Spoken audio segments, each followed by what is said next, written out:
right. Thank you all for being so patient. We will go ahead and get started now. And we're so happy to see you all here in this webinar today. If you're tuning in today, that means you're interested in the Fulbright Scholar in Residence program. Today is an alumni panel, and I'm going to briefly introduce our panelists and let them say a quick hello. But starting off quickly, my name is Sarah Causer. I'm an outreach and recruitment specialist. I've been with IIE. I just hit 9 years earlier this week, and I've been working with Fulbright for about 7 of those years. So it's a wonderful program. I'm just so happy to be able to be with you all today to talk about this wonderful program. I'm also joined by my colleague, Susan Mundell. Susan, would you like to say a quick hello and introduce yourself? Thanks, Sarah. I'm Susan Mundell. I'm the Assistant Director for the Multi-Regional Fulbright Student and Scholar Programs. And I've been with IIE and Fulbright for about 13 years and very excited and grateful to have our alumni panelists on the session with us today. Great. Thanks so much, Susan. Next, I want to introduce Sharon Roberts from Xavier University of Louisiana. Sharon, would you like to say a quick hello? Hi, everyone. I'm here in New Orleans, and today it's great to not be raining. I'm happy to share about our experience with the Fulbright Scholar in Residence program. Good to have you here, Sharon. And then lastly, we also have Lisa Dresner from Naugatuck Valley Community College. Lisa? Hi, thanks, Sarah. I'm Lisa Dresner. I'm the CEO of Naugatuck Valley Community College in Waterbury, Connecticut. It's an urban environment. And we have had 4 Fulbright Scholars in Residence and are anticipating our 5th one this fall. So I'm very excited to share our experiences. Perfect. Can't wait to hear from both you, Lisa, and Sharon momentarily. Before we move on, I last but certainly not least want to introduce David Levin, who's a Senior Program Manager with the Bureau of Educational and Cultural Affairs of the U.S. Department of State. And David, I welcome you to kick off this session with your opening remarks. Sarah, thank you very much, and good afternoon to all of you. And thank you for tuning in. You may know the State Department, in fact, is the overall sponsor of the Fulbright program. We call it the jewel in the crown. It's I think probably what we're best known for. And you probably also know that Fulbright, in fact, is a constellation of a variety of programs, and Scholar in Residence is one of them. I think those of us that are on the line are a little bit biased. We think that, in fact, it's maybe the best Fulbright because it's unique in the sense that you're bringing a scholar from abroad to your campus. Your proposal is, in a sense, sort of a blueprint as to how you're going to utilize that scholar in terms of teaching, in terms of curriculum development, in terms of engagement across campus and within the community, sort of all with an eye toward helping you internationalize your campus, your community, and your curriculum. And most of the Fulbright programs do not do that. Most of them are more of a person comes in as a researcher or as a graduate student or a high school teacher. It's a little bit different kind of arrangement. We really see this as a partnership. So I think that's a special kind of thing, a special kind of arrangement. We're delighted to have you. The Institute of International Education, where our colleagues is a key partner with us. Private sector partner helping us implement the program day to day. They do a great job. I've been working with SIR, with Fulbright. I guess this is my 37th year, so it's been a long, wonderful journey. So again, thank you for tuning in, and appreciate the work that IE does, and we're also delighted to have our colleagues from Xavier and from Naugatuck with us today too. So thank you very much. Thanks so much, David. And I could not imagine this program without you steering this ship. So good to have you on. So a quick overview of what the session today will look like. I will lead us through an overview of the Scholar in Residence program, building off of what David just mentioned. And from there, Susan will actually take the reins and have really lead the discussion with our two alumni panelists, where they will present about how they've engaged and really partnered with the Scholar in Residence program. Apologize for the dog, but we'll also lead through a discussion as well. From there, we'll lead you through some tools and available resources and end the session with some Q&A.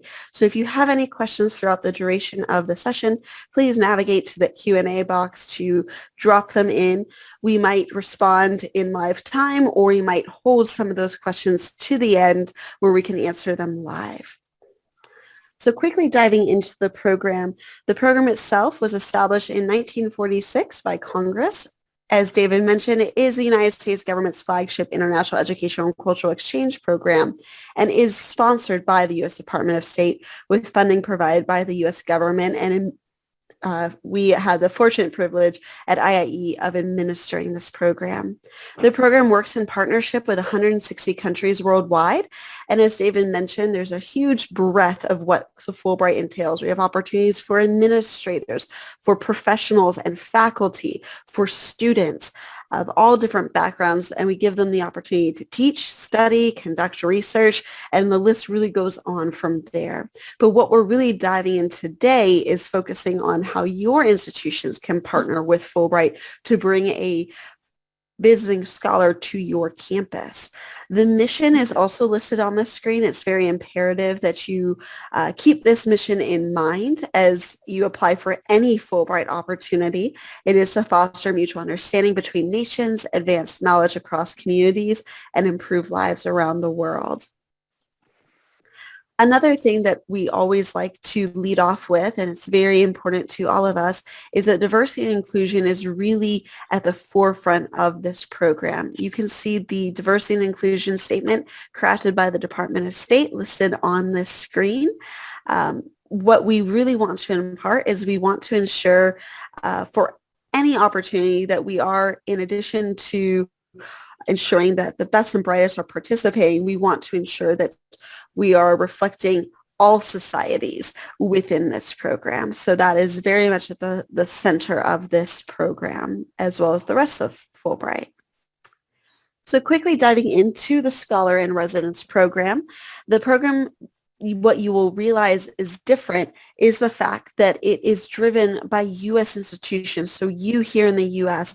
are really driving this program and putting forth your institutional needs, as well as crafting an application that really centers on internationalization efforts by your campus. So some campuses will have an international plan in place that by the year 2025 or 2030, you might have certain goals and markers you're trying to meet. This is a perfect program to really partner with to help your institution meet those goals. The program itself also allows you to bring scholars and professionals from abroad to your campus. In many of these cases, your campuses might not have had past Fulbright visiting scholars. In other cases, it could be a department that hasn't previously been known to host visiting scholars. And so again, this is a critical aspect for you to really work with us to partner within this program. These SIR grantees can do a variety of things on your campus. They can teach courses or conduct guest lecturing opportunities.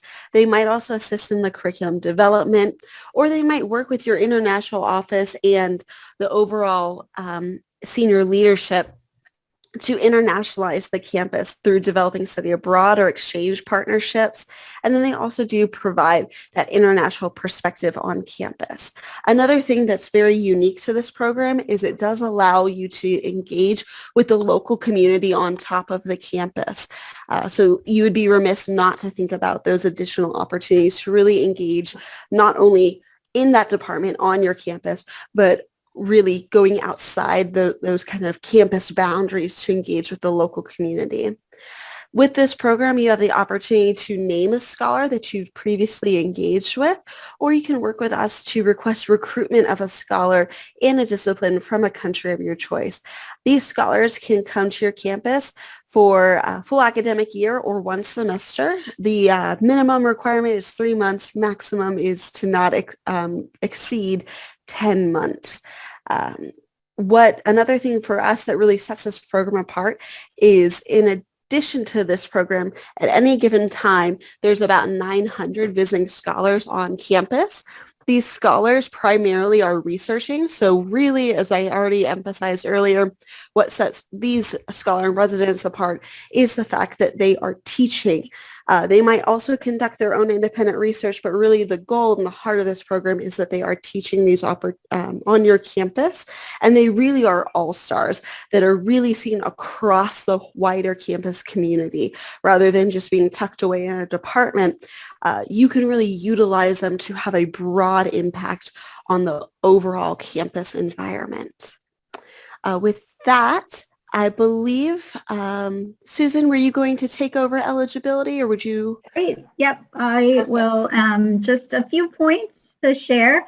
The program is open to all accredited U.S. institutions of higher education. As Sarah explained, this is an institutionally driven program, which means we only accept applications from those that are representing institutions. We do not accept applications from a visiting scholar directly, but rather your application will indicate either a named scholar of your choosing that you would like to host, or identify a couple of countries from which you might be interested in hosting someone and request recruitment from one of those countries. U.S. citizens and permanent residents are not eligible to be considered for one of the scholars that you would request to host. Scholar teaching responsibilities are limited to a maximum of 2 courses per semester. And Sarah already mentioned that the grant length is a minimum of 3 months and maximum of 2 months.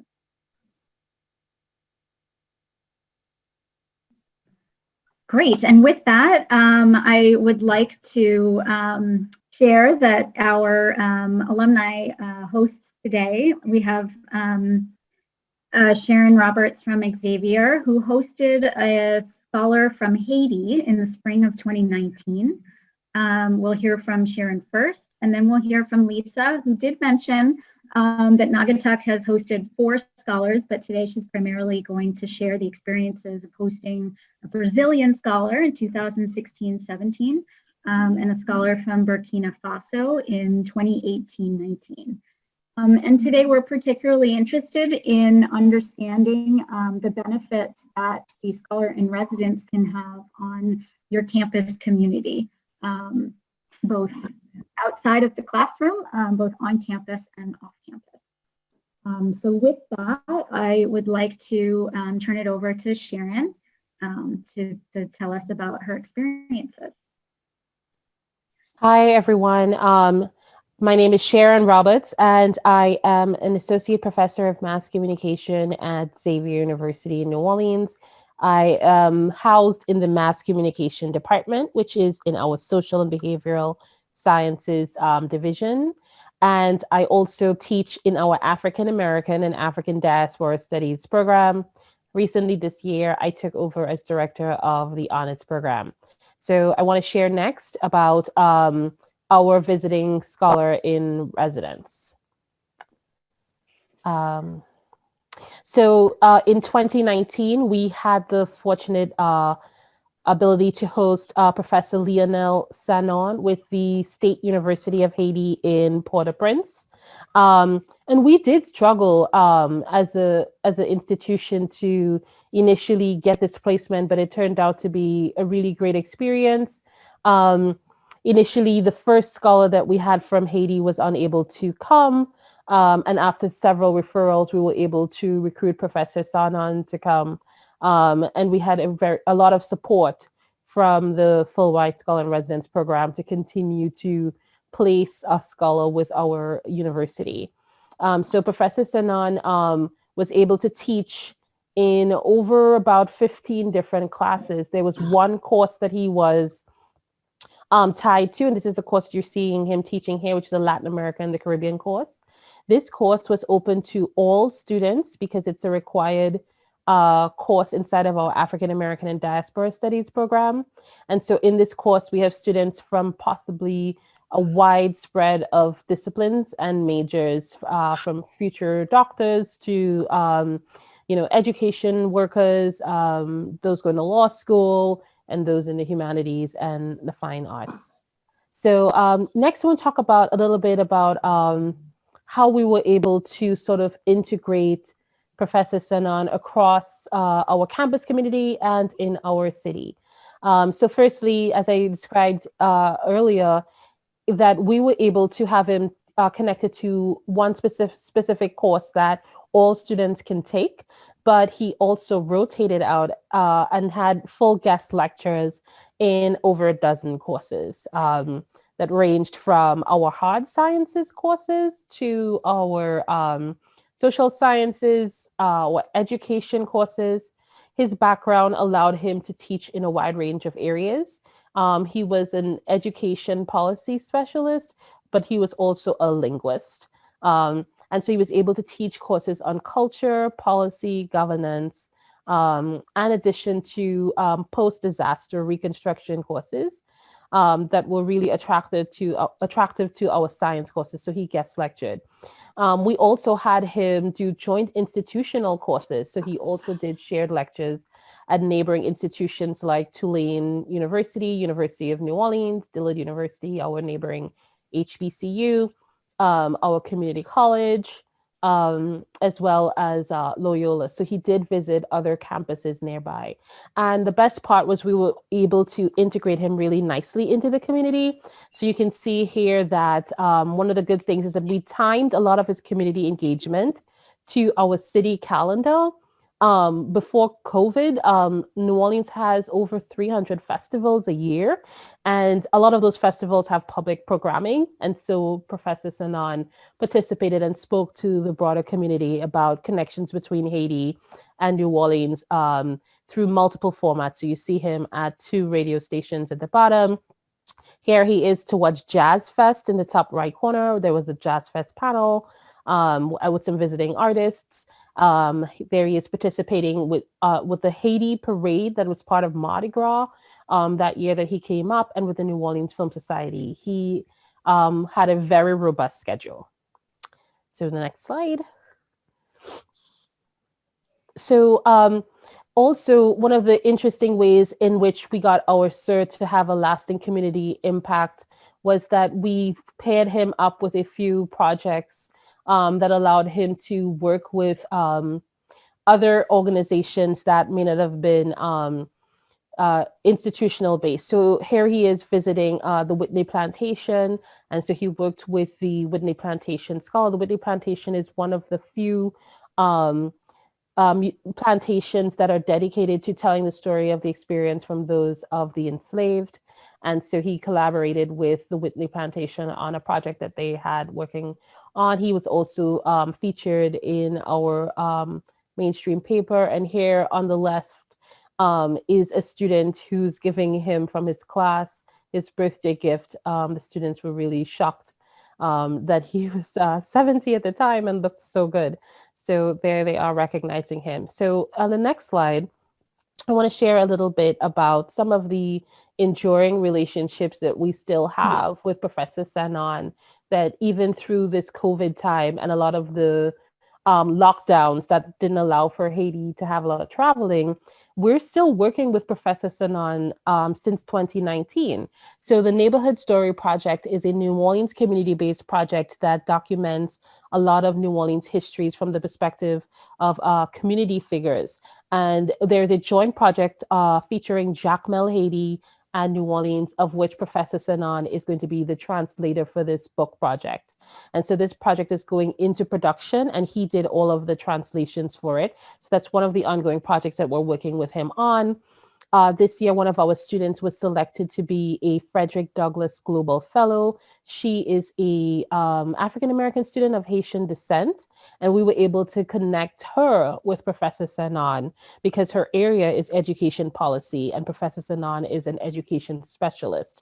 And so she's looking at ways in which we can decolonize different types of educational experiences, and she's working with him.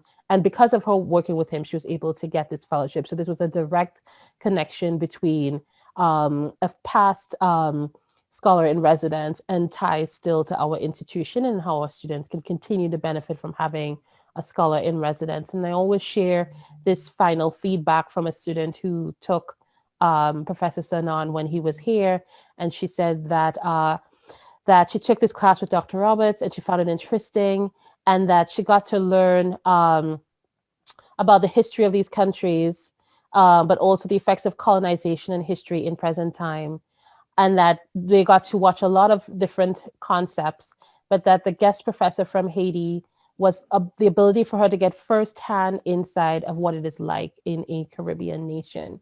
And this showed up in another professor's evaluation when a student was asked to name the one class that stood out to them, and the student wrote about having Professor Sanon be teach that course.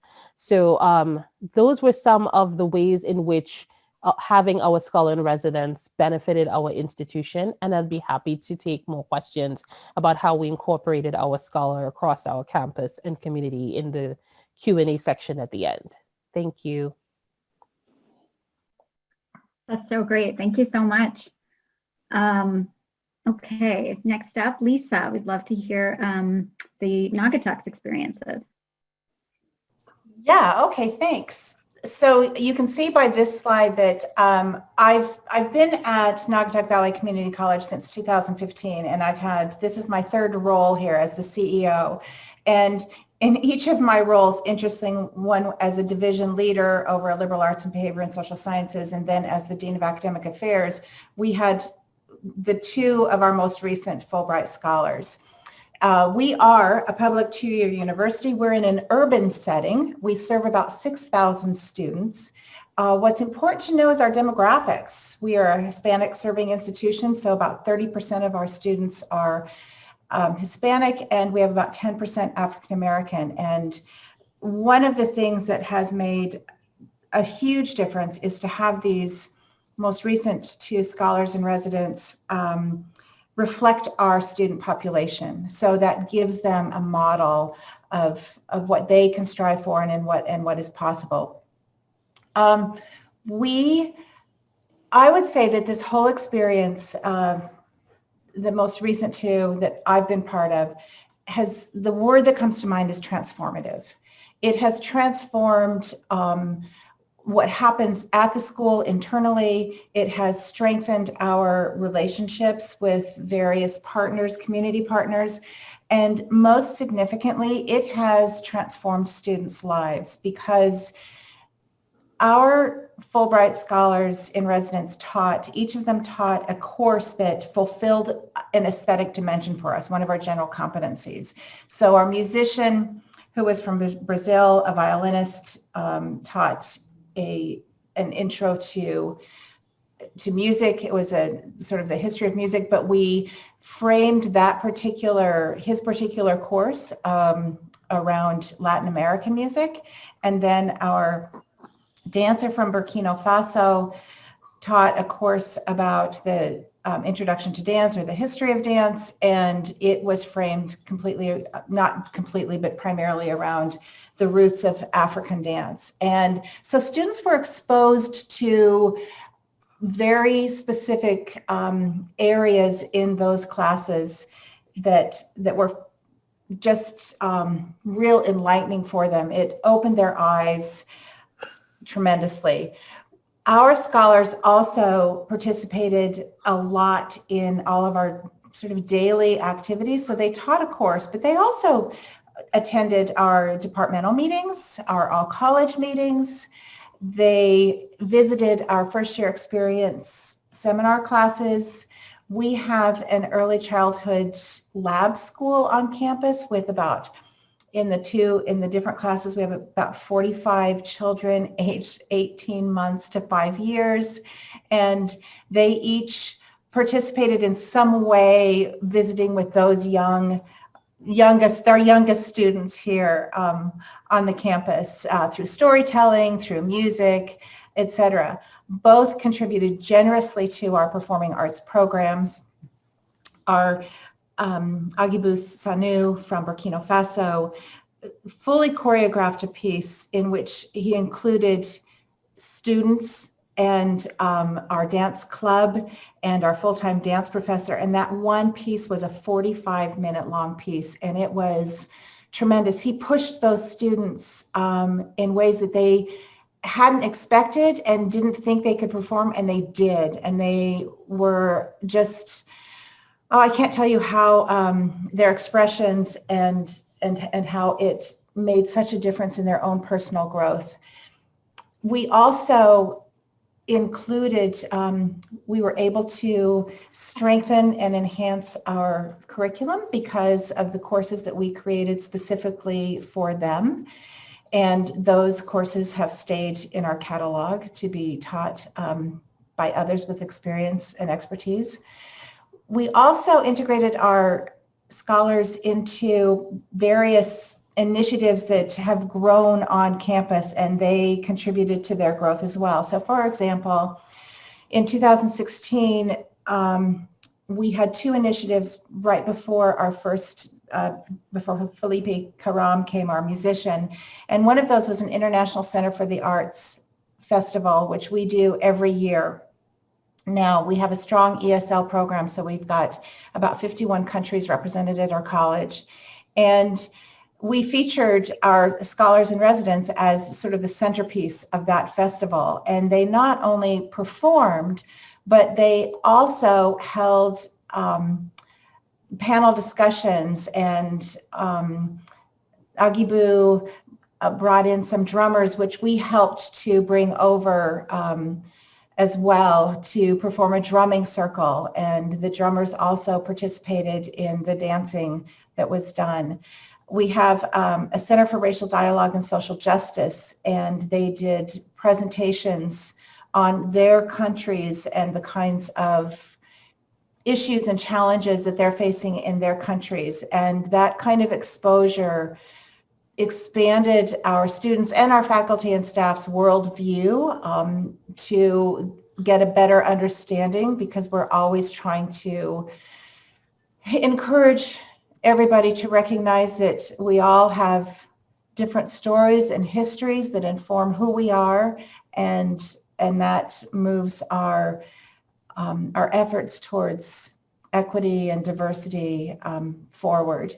We participated in, partnered with some various organizations, including we have an arts magnet school that goes K through 12, and each of these scholars taught classes to students while they were here. And for that, they did get paid. And that's something else that if you have questions about, I'm happy to answer. But we tried to provide opportunities for our scholars to move about in the community, whether it was with some of our sister colleges across the state or different arts organizations, where they could be featured performers and get paid for their efforts, just to enhance their income while they were here.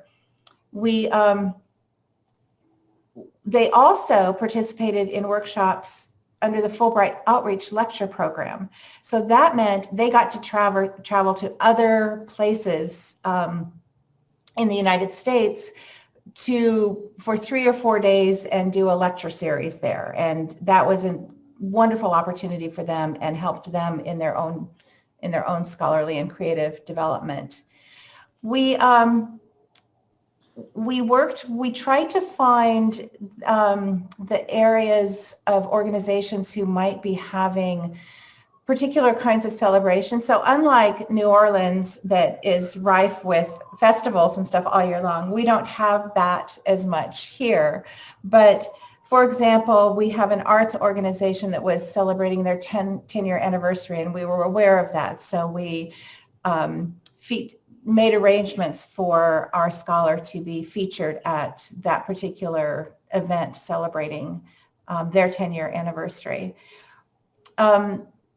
We also enhanced our library connection. We took advantage of our scholars and their backgrounds to enhance our library collection and to continue the exposure to their countries and their art forms.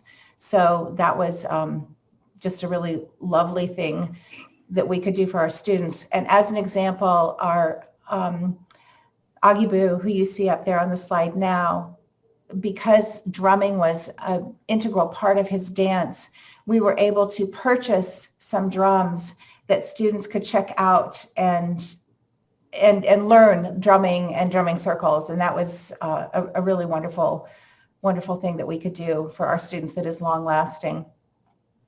I'm not sure if you want any tips now on the kinds of things that we did, but among the things that we did do to help integrate our scholars into our world is we made sure that we had faculty and staff who were willing to host our scholars for dinners at home, to do some of the activities that are common to our area that they may not have had an opportunity. For example, apple picking is big in New England in the fall.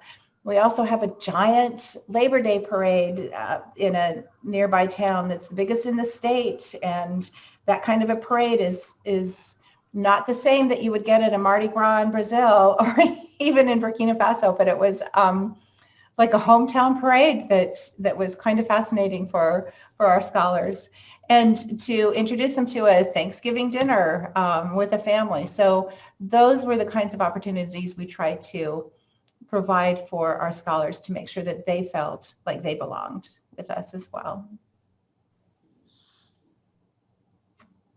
Okay. Great, thank you, Lisa. So actually, that's you introduced a tip for prospective applicants, which is a great segue into our next segment, our panel discussion. So actually, that is one question I'd like to ask both of you is, how did you enlist the support from the local community in providing some of these activities for your scholar? So one of the things that we did is that we reached out to our first and foremost Haitian community here in the city. So the two radio shows that he participated in, those were run by Haitian members of our communities. And so we reached out to them and we asked them if there were ways that the wider community would benefit from having a scholar in resident, and they were very enthusiastic about it. And so we were able to include it, and it actually, we got their initial support in the proposal, but then it opened up a lot more opportunities, including that Jazz Fest event you saw our scholar in residence participate in for Jazz Fest. So we didn't anticipate how many more things would come out of it, but initially in the stage of writing the proposal, we simply went straight to them and they said, yes, we can find so many things. And our scholar actually helped them create a Haitian community center while he was here. So there was a lot more work that was done there as well. And then the Neighborhood Story Project, I had worked with them as a faculty member prior to our scholar coming. So I also reached out with them, and because they host so many community events there, they were very supportive of having the Fulbright Scholar in Residence speak and work with community figures and artists over their time there as well. And they also supported the proposal. So we just sort of started with some of the community partnerships that we have as an institution already. And we were able to reach out to them, and they suggested a lot of ways and interest in how they can embed our scholar into their existing upcoming calendar. We were able to flesh out some things that they do every year, but once a scholar arrived and there were new things that were opportunities for the scholar to participate, those came up. So like, for instance, the Film Society, the French Film Society event, we didn't know about that. That wasn't something in our proposal, but one of the groups that we were working with during the proposal phase, once a scholar arrived, they said, hey, this is coming up. We would love to have the scholar. But once you've identified those groups, these opportunities arise once your scholar is placed with you or you're hosting them. Mm-hmm. And I'll piggyback on what Sharon said, because like they did it there, we started with the partners we already have. And we also, the letters that you need to get for support, we get an abundance of them. And so we look to our mayor, for example, to provide support, and our local legislators. And that helps to get the word out. We look at the abundance of state universities and our sister community colleges and we suggest ways that they might use our scholar. But then I don't want to dismiss the power of our scholars themselves, because they know how to make connections. And so while they were here, as an example, our musician Felipe started going to venues in the evening that just would have, gigs, jam sessions, and he met another musician there. They ended up having a lot of collaboration, and that really fueled and enhanced his own performance and his own legacy project.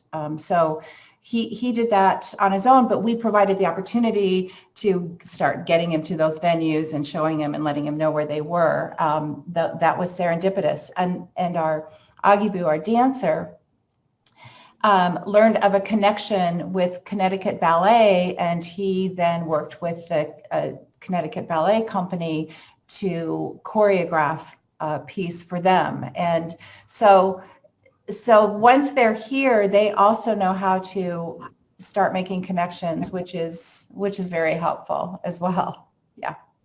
I just wanted to add one more thing, that if you can identify the diaspora community from the country that your scholar is coming from, that's also, in addition to programming, it's also a good support system for your scholar, right? So that as a host, you're able to have this wider sort of family that you create for them. So not every weekend or whatever, I'm always, if I would call Lionel up and he's like, oh, this person's coming to pick me up from their community. And then he would tell me about all these things that he's engaging with and suggest them, right? As Lisa was pointing out. So really also, as much as you're tapping into existing institutional partners in the community, if you can identify or reach out to that diaspora community in your city, if they're there, or even an adjacent community, that's also a good sort of either support letter group or a group that will create a wider family over the time that your scholar is being hosted. That's a great piece of advice. So for both of you, how much of the community engagement did you plan in advance, and how much would you say was spontaneous or driven by the scholar and determined after their arrival on campus? I don't know how percentage-wise, but I'll tell you what we did do is we planned out a calendar, a monthly calendar of the kinds of things that we wanted to see happen. And that included everything from the kinds of events we had on campus. And as a community college, we're not a residential college. So we may not have the same kinds of events as a residential college or university would have, but we would plan those out, including some of the community things. But then we also kept it very flexible so that we could change and adjust as things came up, or as, for example, when one of them, one or both got invitations to go to one of the Fulbright outreach programs, and we could adjust so that they could do that instead of something else here. Yeah. So how we organized it is that we broke it down by outcomes, and outcomes sort of set a little bit of like the milestones or the calendar. So for instance, we knew that we wanted our scholar to engage in a research project. And so we knew that there was a Louisiana Creole Association. There's also the mayor's office had a New Orleans Haiti task force. So we reached out to them and we said, okay, we wanted some sort of research project to come out of that. And then we scheduled sort of a start and an end for that project, right? We knew that we wanted him to engage with sort of the wider audience through media, right? So we had sort of in our proposal sort of media engagement or community media engagement, and we outlined which community partners we wanted to go to. We also thought of institutional engagement, right, that would bring our neighboring institutions together. So we identified other programs at our neighboring universities that would be interested and sort of talks that they can give. And then we had sort of also, you know, our festivals and arts and community organizations. So we broke it up. We broke it up into those areas as outcomes we would like from the host experience with our institution. And then we sort of had a window of when something like that could start or end. And we were able to achieve all of those areas within sort of the time frame that the scholar was there. And then we also were able to add a lot of things once we entered into those areas and someone said, oh, would it be great? So for instance, underneath the institutional engagement, when we reached out to UNO, that's how we got the Neighborhood Story Project. And the Neighborhood Story Project created this Jacmel book that's like a public visual book that connects Haiti and Jacmel, right? So one of those areas led to some of those new things we didn't anticipate could be opportunities for our scholar. Great. Okay. What have been your takeaways from the experience, both personal and professional? Say your main takeaways.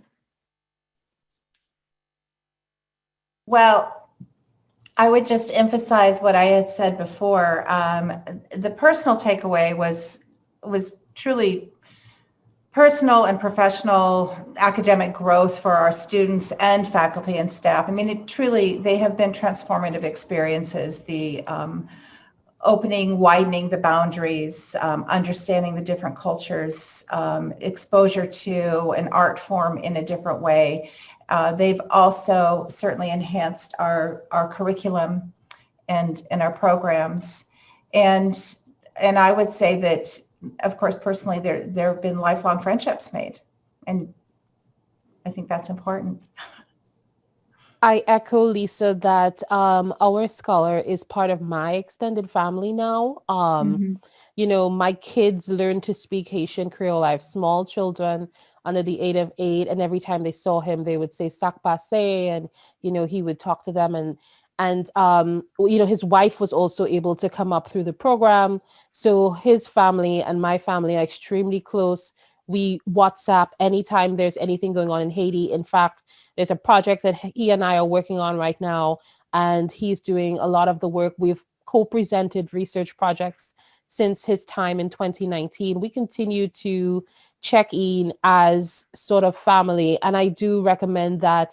I did not know our scholar personally. He was recommended through another person, but you know, when you do take on a scholar in residence, if you are able to truly invest with them and spend time with them, this is a resource that after their time as a scholar ends, that becomes an added value to you as a faculty member in the years out. So we're now, it's 2021, we're 2 years out from our scholar, and he's still actively engaging in mentoring students, assisting faculty members that are going to Haiti and needs a point of contact. And so I recommend to any of my faculty colleagues at my institution that when you're thinking of, you know, a scholar that could potentially come up, see this as a long-term relationship building between our institution, their institution, between yourself as a faculty member and the scholar, because there's so many things that can serve you from this one-time experience in the years ahead. That's great. Just finally, if you had one or two top tips that you would share with prospective applicants at the stage of preparing the proposal and application, what would it be?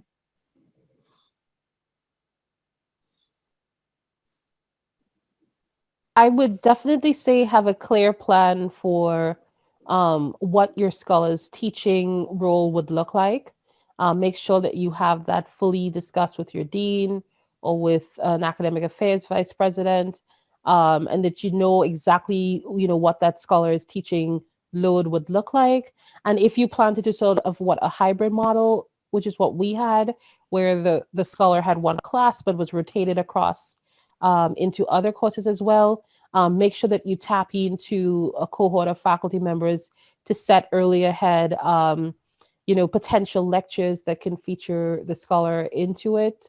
And so, once you have that sort of institutional, support either with fellow colleagues or the program in which your scholar is being placed, that strengthens your application because there's a clear understanding of how the scholar will have sort of a campus-wide reach and not only just maybe serve one discipline alone.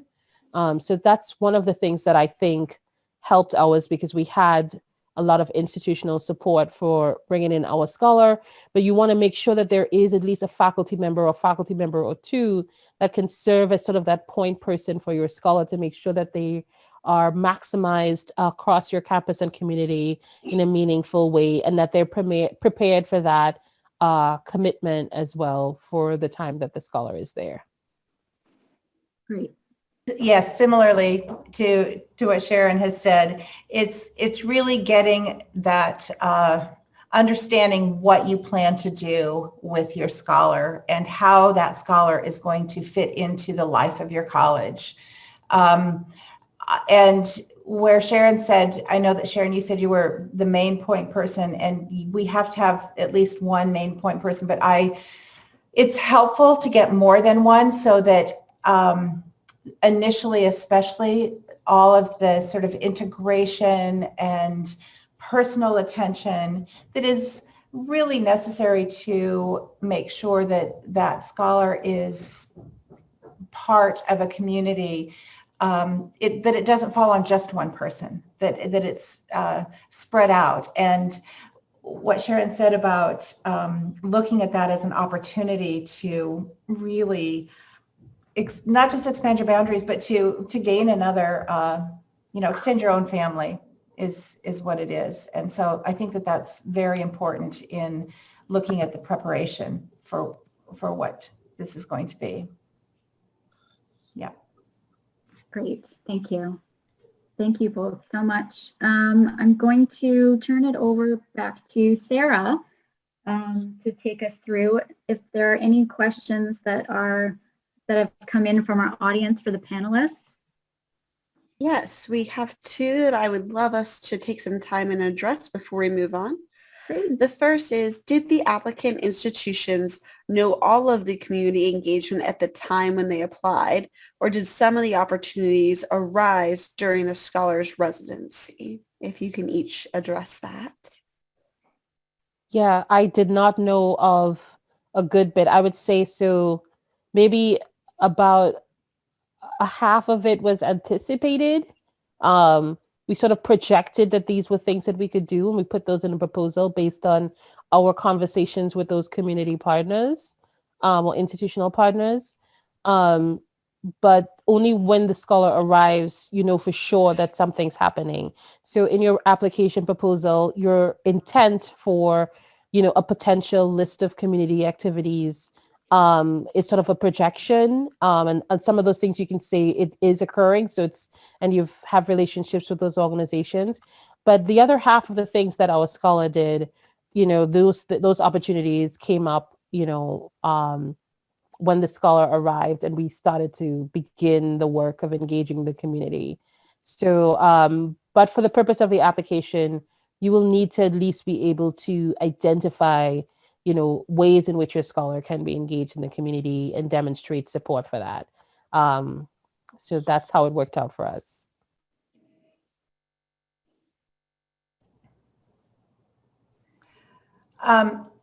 We had outlined some of the bigger events, but like I said, we left plenty of room for events to arise. And also, this was especially important with some of our community partners who sometimes once they saw what could happen with another partner, they would ask them, they would come up with other ideas themselves. And I think that's the nature of this kind of opportunity is the more people who are exposed to the kinds of activities, events, presentations, et cetera, that can happen, the more people want to be a part of it. And so we did leave room for that. That was important.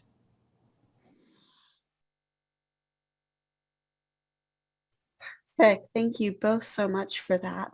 The last question that I believe we have for you at this moment, and for those of you still on the line, please think of additional questions you might have for our wonderful panelists, is one person listening is wondering what strategies you each use to get university endorsements or support to apply as an institution. If this was your first time and your university doesn't know much about SIR or Fulbright, what advice would you give to them? So if you come from a small institution or a small program, for example, and you would either like to provide offerings from your program that you have not been able to do for a while, that can either appeal to students outside of your program and maybe attract students to probably consider your program in a new way. This could be an opportunity to say this could be good for our program. I think administrators particularly like to see that you're thinking about ways to entice your discipline to other disciplines within your program. And then the second thing is that all institutions are interested in globalization, but are not always able or willing to put support financially behind what that looks like. You're giving them the opportunity to do so by having globalization come right to their doorstep. And so, selling this as sort of a way to move university objectives towards globalization forward is something that administrators like, because instead of saying we can't send more students abroad, particularly in the time of COVID, you're having this internationalization come straight to your campus. So those are particularly two sort of selling points to get that yes out of them. Maybe someone may be going on leave in your program. This may be a good opportunity to bring an international scholar in at the same time. Maybe your university may want to develop partnerships with institutions abroad, letting your institution know that this is a way for us to have that resource in a different country. So we may not be able to go there, but somebody becomes an ambassador for our institution there. This is also another thing that universities like to see. I know that my university wanted to redevelop its relationships with Haiti. We had historical ties with it, and we were hoping that this was a scholar at basically the flagship university in Port-au-Prince. So we wanted to have that sort of relationship and lay a groundwork for it. So that was sort of the selling point. And once you kind of sell these sort of arguments, then you go to your international office, and then you begin to work with them on the application process and figuring out, what other institutional things are needed to make sure that the hosting can happen. But those would be some arguments that I think could be very useful in making the case for having them support your application for a scholar in residence. Those are really good arguments. And I'm coming from the perspective of a community college, and I'll tell you, I would really like to see more community colleges take advantage of the Fulbright Scholar in Residence opportunity. Most of our students are first generation students, and the bulk of them don't have the opportunity to travel widely at all. I can't tell you how many of our students right here in Waterbury, Connecticut may not even have ventured into New York City, and that there are a whole lot of reasons for that. So we are always focused on the students, and there is just nothing better than to bring that globalization, that opportunity to expand your world, expand the boundaries of somebody's perceptions with somebody from another country. We all know the value of travel in personal growth. And if our students don't have the opportunity to do that themselves, then we can open the door a little bit wider for them by doing it this way. And they're just, like I said, we've had 4 Fulbright scholars. We're hosting our 5th this coming year, and we were supposed to do it this year, but COVID prevented us, put a little bit of a stall on that. And there hasn't been anybody here, at least, who has ever not thought this was a great idea. So we're fortunate in that respect, and I'd really like to encourage other community colleges to do so as well. Wow, that was great. Thank you both. And as I said to those on the line, if you still have questions, please do submit them. We have just a couple other slides to get through, and then the floor is open to the rest of the questions that we have. So the first thing that we really want to impart is the application for 2022-2023 is now open. It has a deadline of October 15th. We're still soliciting interest surveys through our system. It just helps us get an idea of what your institution is looking for. I highly encourage you to do so at this time. Susan, did you want to address any other components of the application at this time?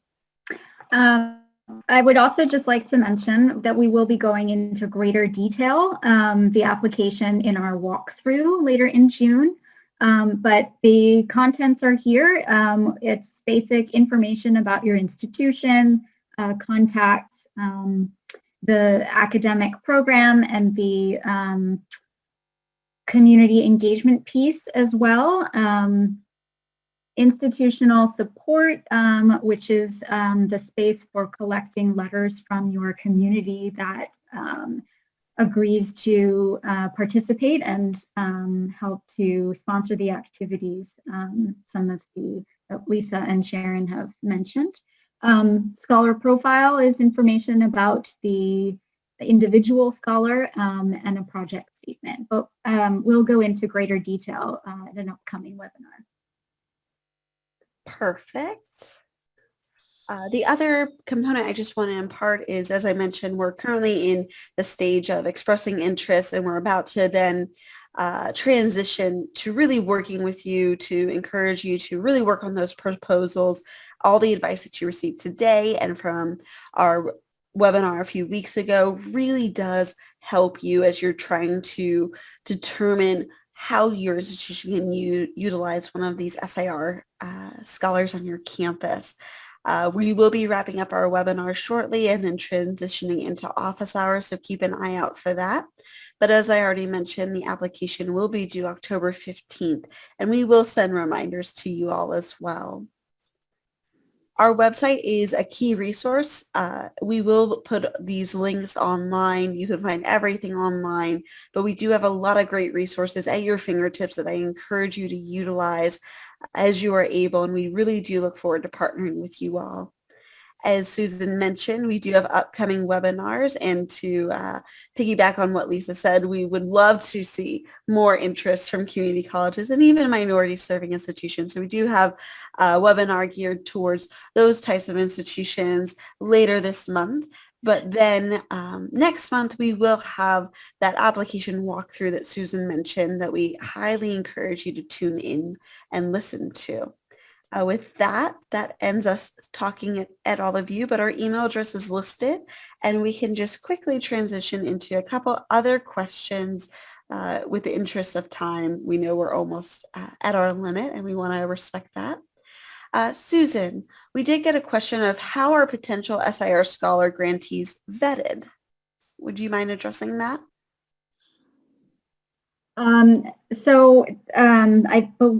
assuming that's a question for applications that are selected that they're interested in information about how the scholar is approved. That's a process by which our Fulbright partners overseas will review their curriculum vitae and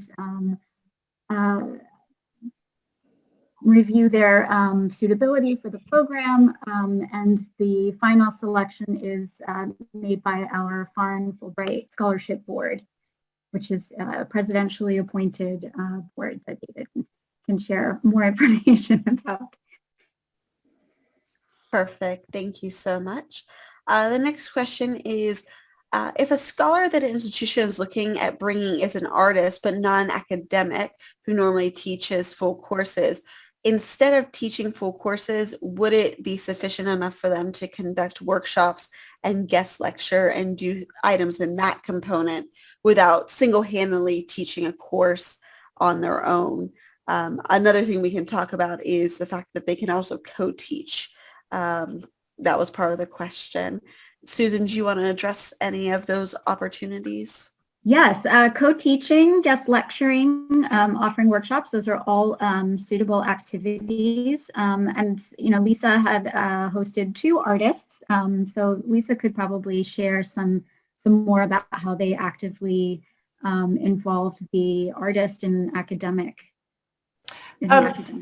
Sure. We actually had them teach a course. It was an intro to, dance or the history of dance, so there was a course that they could teach, but we had them engage with students directly through their art. Whether it was these 2 in particular were performing artists. So when we had performing arts events, they contributed in that way. And because they're artists, like I said, we had them visit with our first year seminar classes and give presentations that way with our lab school. So there were a number of different ways that they participated and were able to fulfill their responsibilities. Yeah. Great. Thank you so much. And it looks like the last, we might have 2 more questions. Apologies. What does Fulbright cover in terms of cost, and how are accommodations for these scholars handled? Susan, would you like to address that? Sure.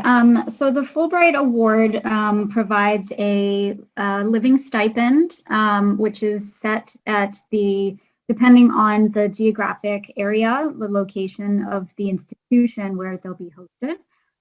So it provides a stipend, a professional allowance, as well as